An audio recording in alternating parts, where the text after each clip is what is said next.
twongeye kubasuhuza abakunzi mwese namwe mukurikirana Ghetto TV Rwanda. Nkuko mumaze kwimenyera n'ahantu mugenda musanga inkuru nyinshi zitandukanye mu ngeri zitandukanye, tukabakorera ubusesenguzi haba ku byegeranyo, amakuru ya siporo, politike, showbiz n'ibindi byose. Icyo nkusaba ni utarakora subscribe, banza ukore subscribe kuri Ghetto Rwanda kugira ngo ujye ubasha kubona inkuru n'ibiganiro byacu gatanu kuri gatanu kama kawaida. Nkuko mumaze kwimenyera rero, uyu munsi twabazaniye indi nkuru na operasiyo twise nzagupfira. Wakwibaza uti iri hagati yande nande, wakwibaza uti se byagenze bite? Icyo nkusaba banza ukore subscribe kugira ngo ujye ubasha kubona inkuru n'ibiganiro byacu gatanu kuri gatanu kama kawaida. Jya muri kumva ugiye kwibagezaho iyi operasiyo ni Jabo Divin Paracle. Amakuru agera kuri Ghetto Rwanda avuga yuko Miss Elsa yahamagajwe na RIB ejo ku cyumweru ku itariki 8 z'ukwezi kwa gatanu umwaka wa 2022 ubwo yari avuye gusenga. Yari yavuye mu rugo abwiye ababyeyi be ko agiye gusenga, gusa mama we nk'uko abivuga mu magambo yuje ikiniga cyinshi ubwo yaganiraga n'itangazamakuru, yavuze yuko Miss Elsa yaje kumuhamagara amubwira ko ahamagawe n'urwego rw'ubugenzacyaha RIB. Maze mama we aravuga ati nta kibazo, turaza kuvugana, uratubwira uko byose biza kugenda. Ubwo isambiri zaje kugera umwana atarataha, ariko n'ababyeyi bakomeza kumuhamagara ariko ntibamubone kuri telefone, ndetse telefone yiza no kuvaho ku buryo batari bakibasha kuvugana nawe. Noneho mama we niko gufata urugendo ajya kubaza amakuru y'umukobwa we. Ngo yarahageze asanga n'abandi babyeyi b'abandi bakobwa bari bahamagajwe. Byumvikane yeze yuko hari n'abandi bakobwa bashobora kuba bafite aho bahuriye na Miss Rwanda bari bahamagajwe ngo nabo baze batanga ibisobanuro ku bigendanye n'iperereza riri gukorwa kuri Ishimwe Dieudonné aka Prince Kid. Ngo muri uko kugerayo rero ababyeyi baricaye aho ngaho bategereje yuko bamenya amakuru. Ubwo mu masaha yo mu masaa 3 n'igice hafi saa 4 abagabo bamwe bakorera mu rwego rw'ubugenzacyaha RIB baje kuganira n'abo babyeyi, buri umwe kuri umwe bamubaza icyo ashaka n'icyo ategereje. Bageze kuri mama wa Elsa baramubaza ati se bimeze bite? Arababwira ati naje kureba umwana wanjye yitwa Ishimwe Iradukunda Elsa. Bigeze mu masaha yo mu masaa 4 rero baje kumubwira umubyeyi wa Elsa yuko umukobwa we bamusigaranye kubera ko hari byinshi bigikorwa mu iperereza.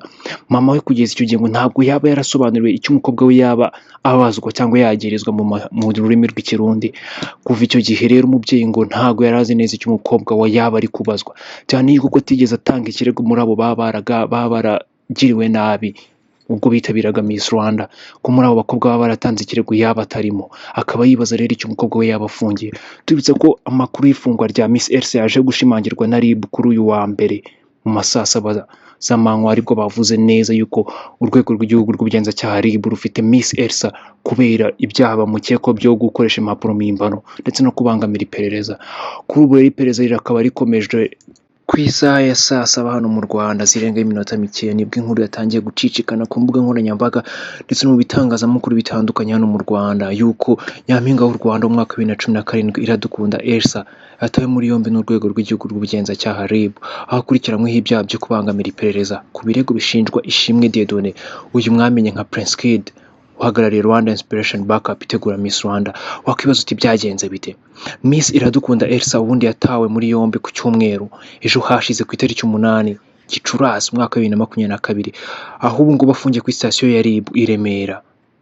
Umuvugizi wa RIB aganira na bimwe mu binyamakuru, Dr Murangira Beats yari yatangarije igihe ati akurikiranyweho ibyaha birimo gukoresha inyandiko mpimbano no kubangamira iperereza. Bivuga ko kandi RIB yatangiye gukora iperereza ku byaha bifitanye isano na ruswa y'igitsina muri Miss Rwanda mu mwaka wa 2019. Kuva icyo gihe hatangiye gukusanywa ibimenyetso byinshi kugeza ejo bundi Ishimwe Dieudonné uzwi nka Prince Kid uyobora Rwanda Inspiration Backup itegura irushanwa atawe muri yombi. Amakuru yizewe wagera ku gihe n'ahariyo dukesha iyi nkuru nuko kuva Ishimwe Dieudonné yafungwa, Miss Elsa yatangiye kujya kureba abakobwa bose batanze ubuhamya kwihohoterwa bagiye bakorerwa kugira ngo bivuguruze imbere y'urukiko. Byumvikane neza ko ashaka kuyobya iperereza. Urumva niba iperereza ritangiye gukora inshingano zabyo undi agaca ku ruhande agatangira kuvangira abatanga buhamya, urumva ko bagenda ayobya iperereza. Ngira ngo murabyumva neza. Bivuga ko yashatse noteri, ngira ngo iyo bavuze noteri muhita mubyumva vuba akajya agera kuri buri mwe muri abo bakobwa bose akamusinyisha ibaruwa ihakana ibyo yashinje Prince Kid. Abakobwa n'abandi bantu kuko harimo n'abasore batanze ubuhamya ko ihohoterwa rishingiye ku gitsina Ishimwe Dieudonné ashinjwa bose yarabasinyishije.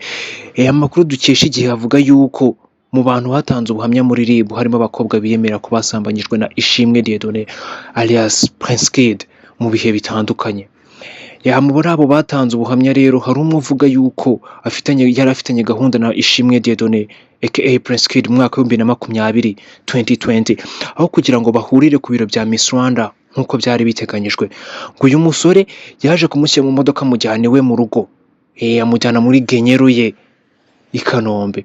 Ngo mu rugo rwa Prince Kid i Kanombe uwo mukobwa yamwinjije mu cyumba, ngo Prince Kid amwakiriza ikirahure kirimo inzoga, undi ngo ayinyoye yumvira rura bya atari, uwo mukobwa ahita ahitamo kuyireka, ngo nyuma yaje kumuvangiramo ka juice. Urabizi iyo ugiye gusura umukobwa nyine akakwinjiza muri genyero ye hari ukuntu aba agomba no kugusimanira. Ubwo Prince Kid yamuhaye inzoga, umukobwa yumvise irura ya Prince Kid amuvangiramo na ka juice kugira ngo nyine idakomeza kumusharirira. Arangije ngo azana urumogi yari yatekeye amusaba gukururaho gakeya nibura inshuro 3. Ubwo ababizi n'inka za shisha urabizi bagenda bavangamo ibindi bintu ugakurura uriya mwotsi wawo ngo ni mubi byatare, ugera mu mutwe nyine ukahita uyayura ubwenge fresh. Ngo amaze kumusindisha uwo mukobwa ngo yatangiye kumusoma, undi kuko yari yacitse intege yagariye ubwenge asanga Ishimwe Dieudonné aka Prince Kid yamusambanyije. Uyu mukobwa ubivuga ahangaha n'umwe mu batanze ibirego muri RIB ndetse iperereza rikaba rigikomejwe. Ngo uyu musore ngo amaze kubona ibyo yakoze, amaze kubona ayo marorerwa, amaze gukora ayo mahano ku muntu wataye ubwenge, noneho yaramusindishije amukoresha ibyo ngibyo yataye ubwenge. Ngo yamusezeranyije ibintu byinshi birimo kumurihira amashuri, kumufasha mu buzima busanzwe n'ibindi. Ngo yanamwijeje kandi ko azamufasha akegukana ikamba mu irushanwa rikurikiraho. Ishimwe Dieudonné aka Prince Kid uyobora Rwanda Inspiration Backup itegura Miss Rwanda, tubibutse ko yatawe muri yombi kuwa 25 Mata kwezi gushize mwaka w'2022 akurikiranyweho ibyaha bifitanye isano n'ihohoterwa rishingiye ku gitsina yakoreye abakobwa bitabiriye irushanwa rya Miss Rwanda mu bihe bigiye bitandukanye. Miss Elsa yatawe muri yombi mu gihe bivuga ko wasanzwe afitanye umubano wihariye na Ishimwe Dieudonné aka Prince Kid nk'abantu bafitanye umushinga wo kuzabana nk'umugore n'umugabo. Tubibutse yuko Ishimwe Dieudonné aka Prince Kid agitabwa muri yombi hari amakuru yacicikanye avuga yuko Miss Elsa yari afitanye umubano wihariye na Prince Kid ndetse ko baba baraniteguraga kuba babana. Urumva rero impamvu twafashe operation tukayita nzagupfira ni ukuvuga uyu mukobwa yanze yuko umukunzi we yahera mu buroko, afata icyemezo nk'icyandabaga aravuga ati reka murwaneho nzagupfira. Ngira ngo mwese murahita mwumva neza inkomoko y'iri zina twisi iyo operation nzagupfira part 1. Tubibutsa yuko mu gihe twagenda tumenya n'andi makuru operation nzagupfira part 2 nayo igomba kuza kuko ntago twabatererana murabizi. Bivuga ko ibyo Elsa byose yakoze byose byari bigamije kurwanira ku mukunzi we, akaba ari na fiancé we, bari bafitanye umushinga wo kubana. Mbibutsa yuko yari Ghetto Rwanda, mbibutsa gukora subscribe, mbibutsa yuko mwakora share, subscribe ndetse mukajya mudukurikiranira hafi, ntago tuzabatenguha. Iyi ni Ghetto Rwanda, nge ndi Jabo Divin Paracle. Stay tuned on our channel.